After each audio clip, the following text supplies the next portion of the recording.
The satellite will stay in orbit for about a year. It will not be powered, but will maintain its position solely by virtue of the Moon's gravitational pull. It's a particle and field satellite which is sensitive to tiny particles in solar rays.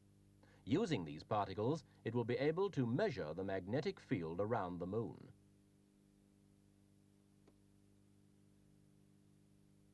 Because the satellite is completely at the mercy of the Moon's gravitational field, variations in that field will be reflected in changes in its orbit. By measuring these changes, scientists back on Earth hope to discover and map those areas on the Moon's surface known as mascons, dense concentrations of matter which exert a stronger gravitational pull than their surrounding areas.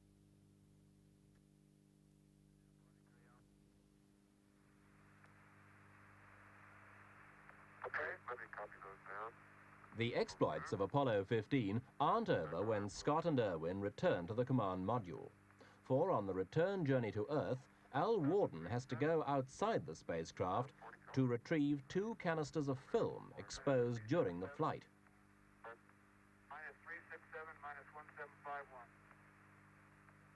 This is a daunting assignment for any man, and especially for one who's never been in space before.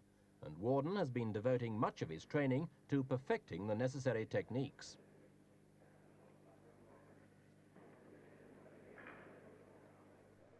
Conditions of weightlessness, of course, cannot be exactly reproduced on Earth. The nearest approximation is to carry out the maneuvers underwater. Worden has therefore spent much of his time fully suited up in this test tank.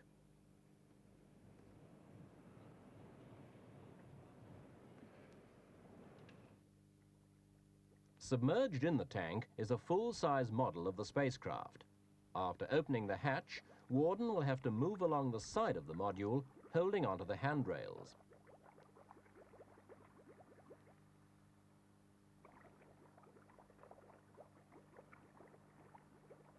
When he reaches the vicinity of the cameras, he will place his feet in special restraint shoes and strip the insulated covering from over the cameras. Then he'll remove the first cassette from the panoramic camera, tether it to his wrist, and make his way back to the hatch.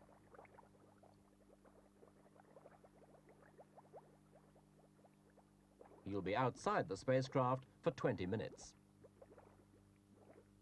It's maneuvers like this, and the risky business of landing on the Moon, that have led some critics to say that the manned Moon program is far too dangerous. But the astronauts themselves have no doubts about the value of the mission.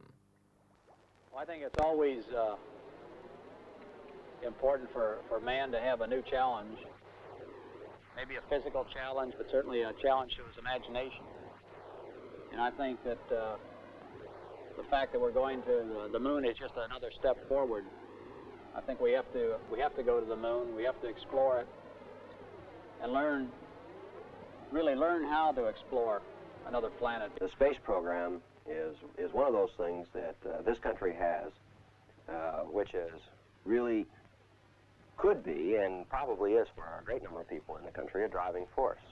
It's expanded technology in the world. We feel if we computer industry, hardware industry, equipment, anything you want to mention, even management. This is the story of the upcoming flight of Apollo 15. And I think that we really need to keep this kind of technology going if we're going to be leaders in the world.